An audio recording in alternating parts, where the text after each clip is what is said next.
नमस्कार मित्रों, MW news में आपका स्वागत है। जैसे कि आप जानते हैं, सूरतगढ़ शाखा पे जल उपयोगिता संगमों के चुनाव हो रहे हैं। ये वो चुनाव है जिसमें किसान निर्धारित करता है कि उनका प्रतिनिधि कौन होगा जो ऊपरी प्रशासन तक उनकी आवाज को बुलंद करेगा, सरकारों के समक्ष जाकर उनकी बात को रखेगा। उसी क्रम में हमारी टीम पहुंची जल उपयोगिता संगम मालसर वितरिका द्वितीय समिति नंबर 7 से अध्यक्ष पद के उम्मीदवार वीरेंद्र जी खीचड़ के पास, जो कि पहली बार इस चुनाव मैदान में उतरे हैं। उनसे जानेंगे भी आज तक का क्या उनका परिचय है, किन मुद्दों और समस्याओं को लेकर वो चुनाव मैदान में उतरे हैं, कौन कौन से उनके चक आते हैं और किस तरह की कार्य प्रणाली रहने वाली है उनके द्वारा। तो सबसे पहले तो खीचड़ साहब, आपका स्वागत है हमारे चैनल में। जी नमस्कार। तो खीचड़ साहब सबसे पहले तो आप मुझे ये बताओ भी आप अपना पूरा परिचय, कौन से सर्कल से आप चुनाव लड़ रहे हो और क्या आज तक आपका किसानी का परिचय है और किस तरह की आप किसान एक्टिविटी में आप एक्टिव रहते हैं। जी, मैं मालसर वितरिका खंड द्वितीय में 7 नंबर से मैं मेरे चकार हैं 5 चक हैं, जिसमें 3 MSD B, 4 MSD और 5 MSD A और B और 6 MSD B टेल पर। तो हाँ, मैं जोन जिसमें ये जो वितरिका है, वितरिका में समस्या काफी है और मेरे सामने काफी ये समस्या इंगित है। तो उनको समाधान करवाने के लिए मैं इस चुनाव में मेरे को लोगों ने, जो 3 MSD से मेरे प्रियजन थे जो मेरे में विश्वास रख रहे हैं, और 4 MSD से और कुछ टेलों से हैं मेरे मित्र, दोनों ने मेरे पर विश्वास दायित्व सौंपने के लिए ये कहा भी आप चुनाव लड़ो, क्योंकि आप पुराने संगठन से हैं। मैं भारतीय किसान संघ श्रीगंगानगर में मेरा जिला में पद है। तो मैं संगठन में 1997 से मैं लगातार संघर्षशील हूँ। और उसमें क्या है कि भाई मैं किसानों की जो संगठन के पास में जो समस्या आती है उनको निर्धारण करके उसको निराकरण करवाते हैं। किसी भी समस्या पर ज्यादातर क्या है कि बड़े जो किसान है वो अपनी समस्या कुछ आधार पर निकाल लेते हैं। जो निम्न किसान है उनकी समस्या जो वो बेचारे, उनको पता ही नहीं होता कहाँ जाना है, कैसे करना है, क्या नहीं करना, क्या करना, वो उसको अभी मैं जब ये चुनाव दायित्व मेरे पास में आएगा तो उनका निराकरण करने के लिए तत्पर रहूंगा।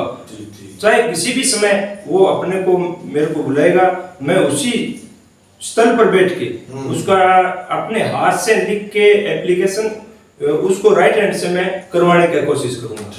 तो किसान को उसको ये नहीं पता चलेगा भी ये क्या हो रहा है, कैसे कर दिया, कैसे हुआ, तुरंत निराकरण करवाने की कोशिश करूंगा। ठीक। तो ये तो चलो शानदार बात है। अभी आप पिछले मतलब 20-22 सालों से आप संघर्ष कर रहे हो, 97 से भारतीय किसान संघ से जुड़े हो, और भारतीय किसान संघ तो एक कोई पहचान का मोहताज है ही नहीं। इसका कोई भी पदाधिकारी है, चाहे वो ऊपर का है चाहे वो छोटे लेवल का है, सभी पूरा संघर्ष करते हैं। तो अब बात करते हैं साहब, आपकी जो ये MSD वितरिका है, आप जैसे अब लोगों के बीच में जा रहे हो, जन समर्थन की अपील कर रहे हो, तो ऐसे कौन कौन से आपको समस्या मुद्दे आपके सामने आ रहे हैं, और जब पहले भी आपको तो ज्यादा पता होगा तो उसके बारे में बताओ जरा। भाई साहब, मेरे MSD वितरिका के अंदर क्या है कि ये करीब 26-27 बुर्जी नहर है। तो 22 बुर्जी नहर तो नक्शे में है और 3-4 बुर्जी लगभग समथिंग है, वो नक्शे में भी अभी तक नहीं है, नक्शे भी नहीं है। और किसान बेचारे जाते आते हैं, उनको अधिकारियों ने आज तक कुछ निकाल के नहीं दिया। अच्छा। उसमें क्या है, अधिकारी से बात करते हैं, वो क्या जी इन धरातल जो 16 फीट का है उसमें हम माइनर निर्धारण नहीं कर सकते। अब मेरा दायित्व, मैं ये कह रहा हूँ भी मेरे को जब दायित्व आ जाएगा तो मैं उनके लिए यथास्थिति जो माइनर की रूपरेखा है उसी आधार के ऊपर उसको माइनर के अंदर नक्शा में लेके आना मेरी प्राथमिकता, ये आपकी प्रायोरिटी रहेगी। हाँ, प्रायोरिटी रहेगी। और पानी कोई भी मौका हो, टेल पर फुल होगा तो मौकों पर एक दबाव होगा। उससे एक जो जितने भी माइनर में जितने मौके हैं उन पे पानी ज्यादा होने के कारण, ठीक होने के कारण शहरों को बराबर मिलेगा। टेल पर जब पानी पूरा होगा तो मौकों पर अपने आप ऑटोमेटिकली पूरा होगा। तो इसके लिए मैं भी संघर्ष कर रहा हूँ, करूंगा और करता रहूंगा। और जो चक्कू में जैसे आजकल खड़े हैं, कोई तो 82 में बने हैं या 83 के अंदर बने हैं, तो अभी तक वो नकारा है। तो उनके लिए मैं संघर्ष करके और जिला परिषद से किसी भी आधार पर मैं उनको बढ़ाने की प्रयास नया बनाने के लिए या टूटे फूटे उनको रिपेयरिंग के लिए मैं प्रयास करूंगा। तो एक सर हम जैसे ग्राउंड लेवल पे सर्वे करते हैं तो देखते हैं भी सरकार की जो नीतियां भी नहरों के लिए तो हो रहे हैं टेंडर, लेकिन जो खाड़े बनते हैं नरेगा द्वारा, तो नरेगा द्वारा वैसी क्वालिटी या वैसा लेवल वो ठीक नहीं रह पाता, उसके बारे में आपके क्या विचार है?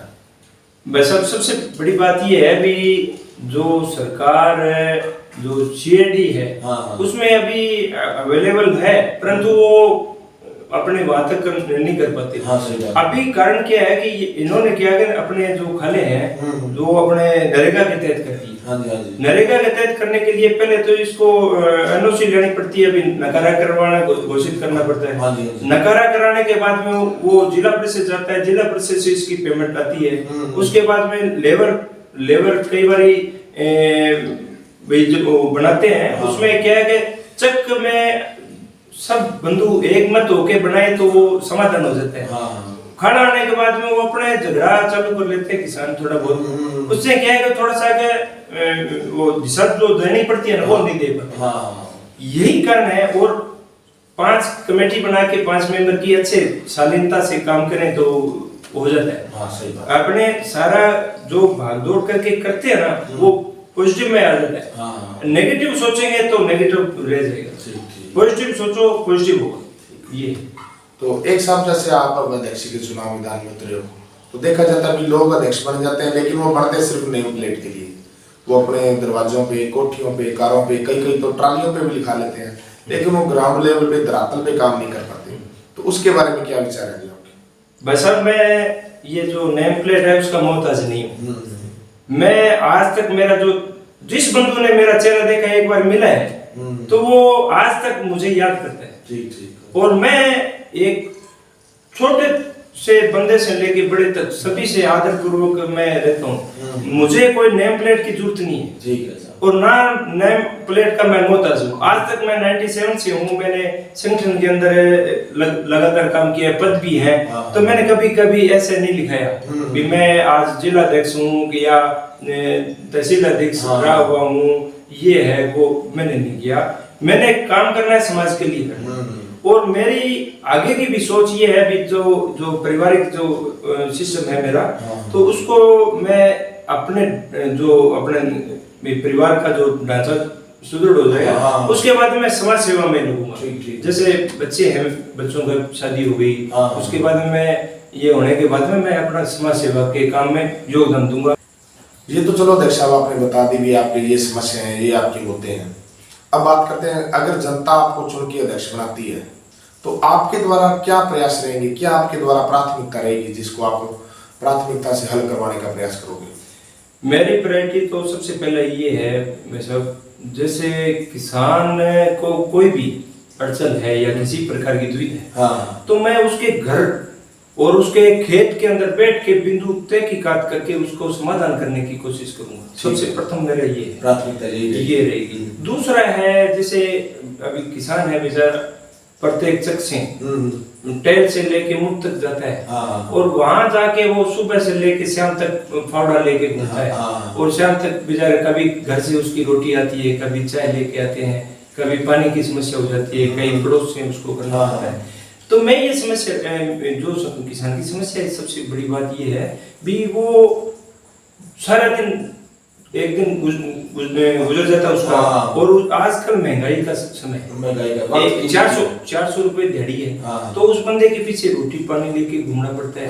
खाने की सफाई करने के लिए मेरा पहला निर्धारण ये रहेगा भी जो पानी खींच के लाता है, जिसकी खिंचाई और पास वाला नके वाला, वो दोनों अपने 2.5 बीघा जितना उसका आधार बनेगा वो खींच के ले।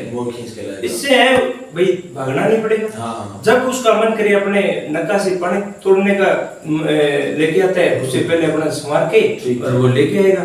तो ये निर्धारण मैं पहले करने की सुनिश्चित कर रहा हूँ।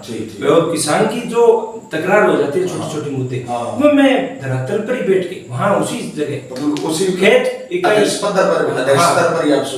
वहीं सटाऊंगा। और न है तो वहीं एप्लीकेशन से एक्शन साहब के पास जैसे उसने कह दिया मैं एक्शन साहब को ये रिपोर्ट करना है, तो मैं अपने हाथ से लिख के एक्शन साहब से करवा के उसी समय उन 2-4 दिनों में वक्त में करवा के उनका समाधान करूंगा। निराकरण करना मेरा कर्तव्य बन जाएगा। तो इसके अलावा इसका जैसे फर्ज होता है मामला इकट्ठा करना और पर्ची बांटना, उसके बारे में आपके कैसे विचार हैं, किस तरह की कार्यप्रणाली रहेगी आपकी?